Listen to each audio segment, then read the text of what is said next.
desigualdade, o que é e como identificar estatisticamente.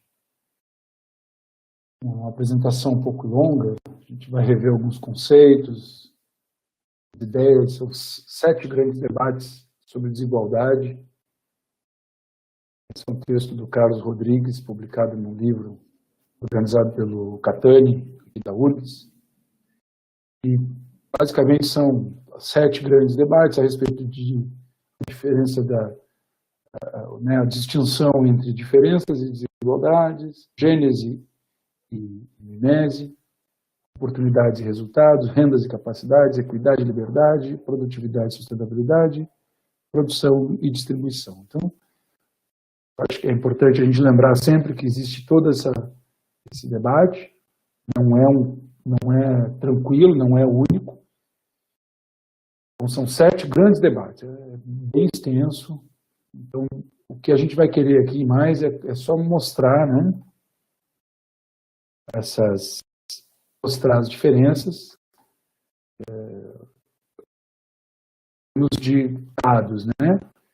E as desigualdades elas podem ser absolutas, ligadas a significativa diferença de renda, por exemplo, entre pessoas e grupos sociais, mas pode ser relativa também. Então, associando essa dimensão a outras dimensões da condição de vida, né? Então, além da renda, né? Enfim. Então, todo o debate sobre a pobreza, sobre a equidade e a ideia de identificar os graus de injustiça.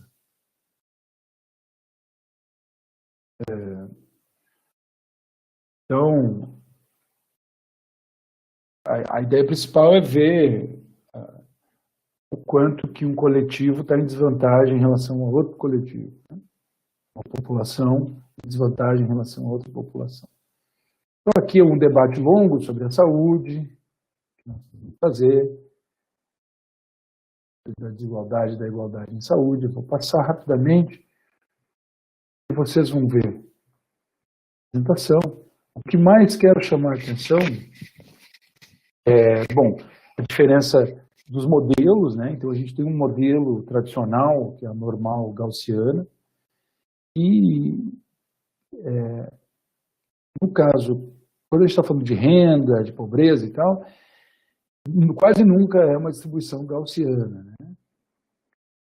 Curvas de distribuição de frequência, se tratando de renda, elas não são simétricas, elas tendem a ser uma cauda prolongada à direita. É o que nós vamos mostrar, né?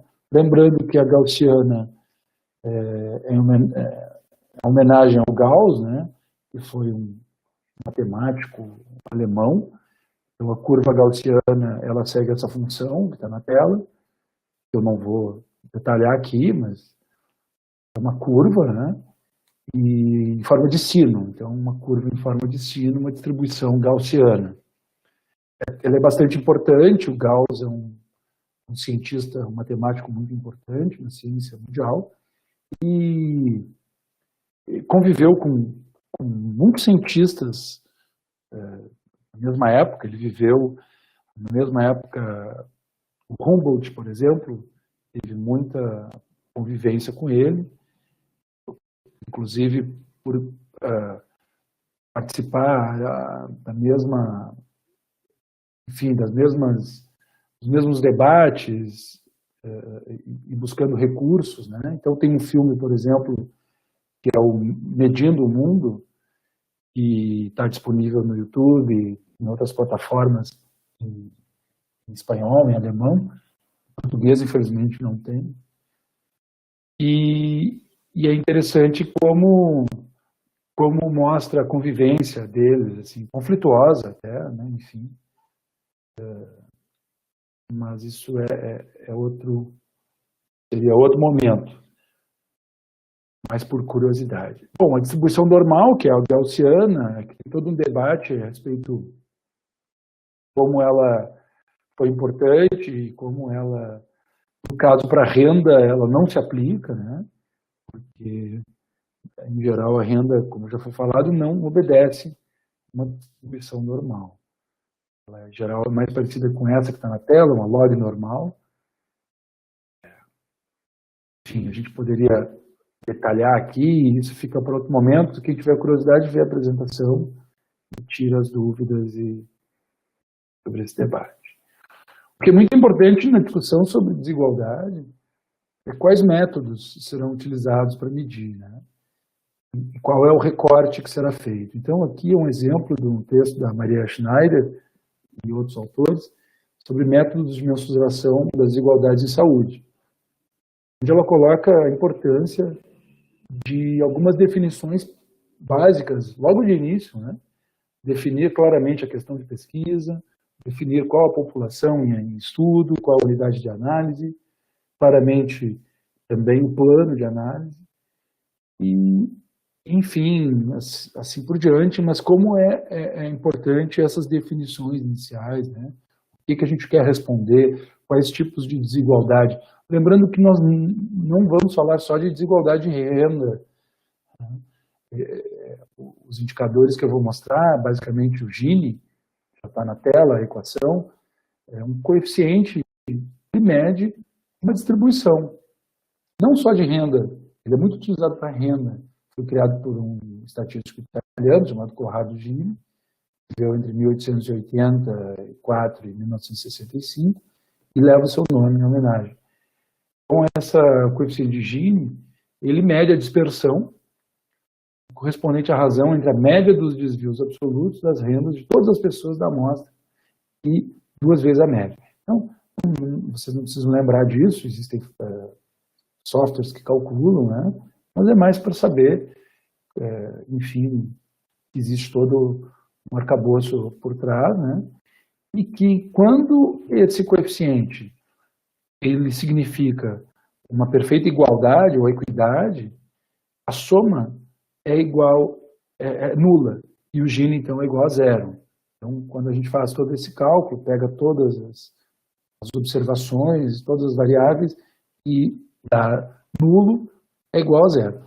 E quando dá diferente de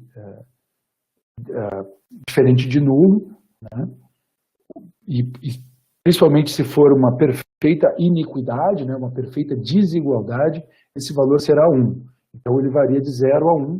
Então, isso torna o índice de Gini muito atrativo, né? Então, quando ele é 1, ele é totalmente desigual, né? Então, como nós vimos antes, né, quando tem o cálculo igual a 1, é a perfeita iniquidade, e quando temos um 0, perfeita igualdade. Obviamente, existem variações. Então, nós temos entre a perfeita igualdade e a total iniquidade, desigualdade, nós temos, por exemplo, dois passos no meio do caminho, né? Então, para mostrar com algumas interpretações. E o Gini, ele é muitas vezes representado graficamente através da curva de Lorenz, que é essa em vermelho, na imagem. A curva ela é praticamente uma reta quando é perfeita igualdade, né? E quando é a iniquidade ou a desigualdade, ela é colada no pé do gráfico, né? Ou seja, 100%, poucas pessoas têm muito, né? Uma acumulação, a participação acumulada, né? Então, aqui no eixo do X, a gente tem a população acumulada, e no Y, que é aqui em pé, a participação acumulada, né? O quanto que cada um tem. A participação, no caso, é o percentual de renda, por exemplo, né?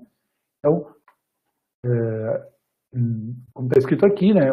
Mostra a distribuição da renda ou da riqueza, ou do que se quer medir, traçando o percentil da população pela renda no eixo horizontal e a renda acumulada no eixo vertical. O coeficiente de Gini, então, é igual à área abaixo da linha de igualdade, essa igualdade perfeita, que é essa linha na diagonal aqui, né, no caso, ou essas outras, né, tracejadas.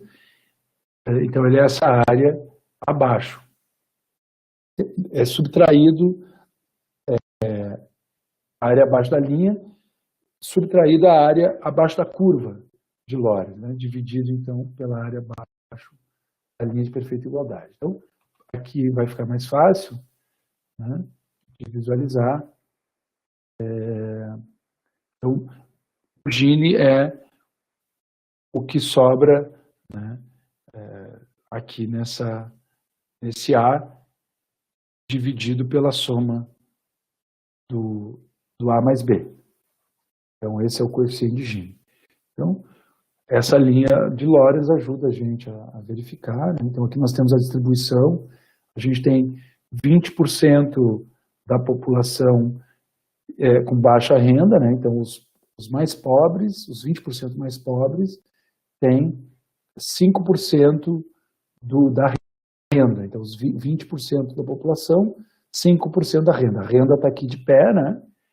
20%, os outros 20% têm 10%, os outros 20% 15%, e a soma total eu tenho 50%. Né? Então, esse percentual aqui é maior, com mais renda. Então, a curva de Lorenz então, mostra a distribuição da renda em uma população, onde a renda não é distribuída igualmente. No exemplo, então, 60%, os 60% mais pobres da população ganham 30% da renda. Então, se eu somar aqui, no gráfico da direita, tá?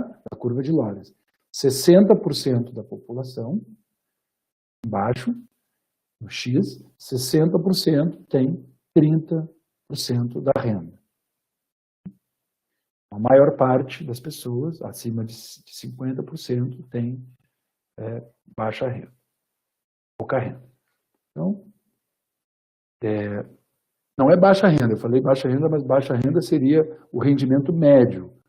Aqui nós não estamos olhando o rendimento médio, nós estamos olhando as disparidades. Então, não é baixa renda, é pouca renda. Né? Se a gente pensar que a renda ela é uma pizza e que muitas pessoas ficam com poucos pedaços, né, e poucas pessoas com muitos pedaços. Então, é essa a ideia.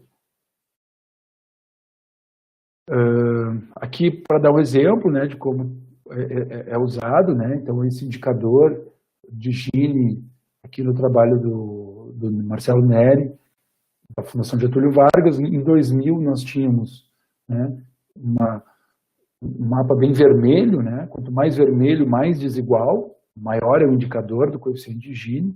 Então nós tínhamos um mapa do Brasil em 2000 bem avermelhado, com pouquíssimas áreas claras, e já em 2010 a gente tem uma diminuição, né, da coloração do mapa. Então o coeficiente de Gini diminui no Brasil, de modo geral. Então nós tivemos uma queda de 80%,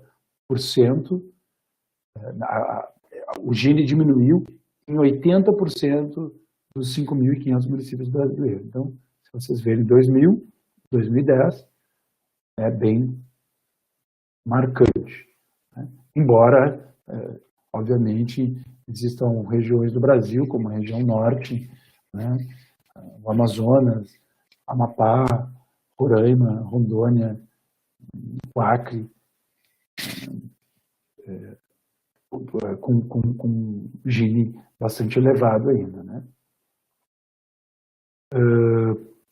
O Gini não é a melhor forma, né, de medir, porque existem propriedades que uma medida de desigualdade teria que atender, e o Gini não atende todas elas, né, tem alguns pontos fracos, como esses aqui que estão destacados, né, vários autores já trabalharam com essa ideia.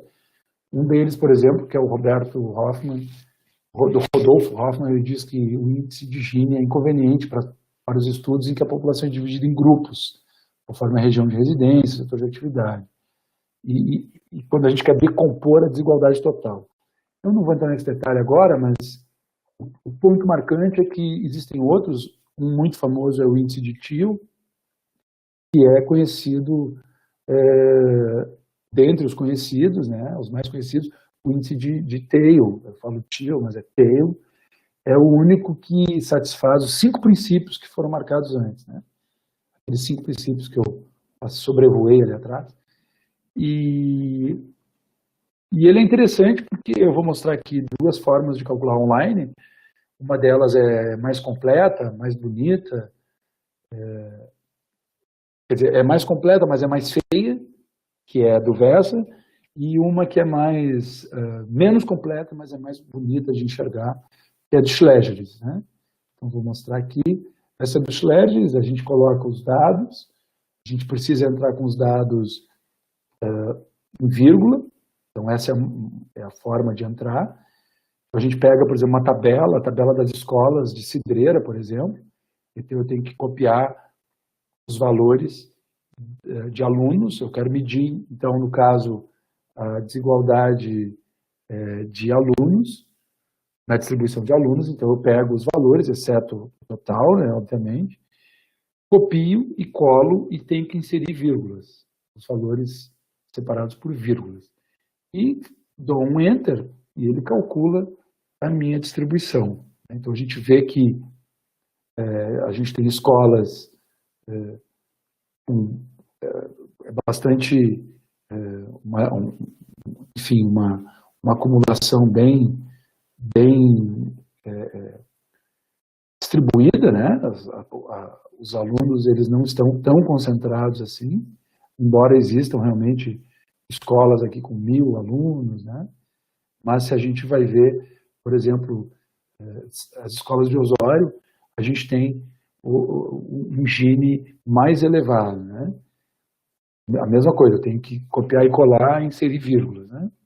Entre os valores, nessa forma de calcular. Então vejam, ele já nos dá o valor G, que é o coeficiente de Gini, e a curva, o desenho, para ficar fácil da gente entender. E aqui do lado o histograma, o gráfico também. Né? Aqui do lado esquerdo. Então do lado direito sai o gráfico de Lorenz, né, a curva de Lorenz, e do lado esquerdo o histograma. Então, aqui é outra forma, né, como eu disse, ela não é tão bonita de visualizar, mas ela dá mais indicadores, inclusive o índice de Tail, que eu comentei antes com vocês, que ele é mais robusto, ele consegue captar mais diferenças nos dados. Tá? Vocês vão ver que é muito comum aparecerem os dois, porque um complementa o outro, o Gini é muito mais usado, né? É muito mais frequente de ser usado, mas um complementa o outro.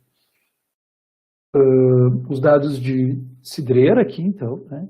E aí eu fiz um recorte mostrando os alunos de Osório, como é que seria a distribuição nas escolas, e Cidreira. Então a gente vê que Osório é mais desigual, é mais concentrado, né? Os alunos eles estão mais concentrados em algumas escolas do que em Cidreira.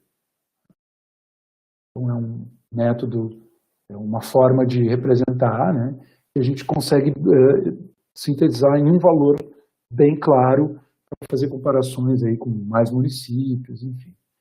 E aí eu vou querer que vocês aí façam com os municípios daquela base de dados que eu já passei, né, o mesmo cálculo. A gente pode ver aqui que a curva de Lorenz, as curvas de desigualdade, né, são métodos usados em análise espacial de economias regionais. Então, ele, nessa obra do Jackson e outros autores, ele é usado, o índice de Gini também, e o Tail, que eu comentei antes. Então, são várias formas, né, de calcular, e é importante para os estudos regionais, estudos de escolaridade, né? Então, aí olhando, por exemplo, os níveis de escolaridade, não os níveis, não a concentração de alunos em escolas, né? Mas outros indicadores de notas, né? de níveis de escolarização, taxa média de matrículas, outros indicadores que são muito usados no Gini, esse artigo, por exemplo, do Bagolin. Outros usos, né? Por exemplo, para medir a frequência cardíaca. Então, para medir o espectro de variabilidade da frequência cardíaca, então é usado, né, para medir a concentração disso. E um trabalho que eu ajudei a escrever, onde a gente mediu aí o relacionamento espacial de planos de informação, cruzando aí variáveis de uso do solo, urbanização, em áreas protegidas, né? E a gente vê uma tendência do índice de Gini para a distribuição dos municípios superior a 0,9, né? Altamente concentrado. Então, a ideia nesse artigo era entender, era mostrar que dentro de áreas protegidas a gente tem populações, onde a gente tem populações, essas populações elas estão bastante concentradas em áreas urbanas ou perto em vilas, enfim, então uma alta concentração. E aí comparando as áreas, a ideia era comparar áreas protegidas em relação diferenciando terras indígenas e unidades de conservação. Então, esse é um outro trabalho. Aqui para mostrar para vocês como que um cruzamento, né, do índice de Gini com a expectativa de vida, né? Então nós vemos uma animação, eu vou guiar aqui o mouse, né? Então nós temos a evolução no tempo desde os anos 90, desde os 1800, né, uma estimativa. Então nós tivemos aqui no eixo, né, quanto mais à direita, maior o Gini, mais desigual, e quanto mais alto a bolinha, mais para cima vai esse círculo, maior a expectativa de vida. Então no Brasil nós tivemos o ponto inicial mais ou menos por aqui, então nós tivemos uma redução na desigualdade, depois um acirramento, um aumento da desigualdade e uma subida na expectativa de vida, né, reduzindo a desigualdade, depois um aumento da desigualdade nos anos 90, 80, 90, e nos últimos anos, 2000 e pouco, uma redução na desigualdade, sempre uma elevada expectativa de vida, né. Nos Estados Unidos, nós tivemos aí nos últimos anos o contrário, né? Nós tivemos o contrário em termos de Gini, né? De renda. Aqui no caso o Gini é renda mesmo, tá? É o mais comum, como eu falei. Apesar de poder ser usado para várias análises de distribuição, o mais comum é a renda. E aí a gente vê que nos Estados Unidos aumentou a desigualdade nos últimos anos. Embora a desigualdade no Brasil seja mais elevada do que a desigualdade nos Estados Unidos. Mas são caminhos diferentes. Então, aí, algumas referências que eu mostrei, né, na apresentação, e essa apresentação ela vai ficar disponível para vocês verem com calma e fazerem um exercício utilizando aqueles dois links, aqueles dois métodos ali que eu mostrei, usando a mesma base de escolas que eu forneci antes.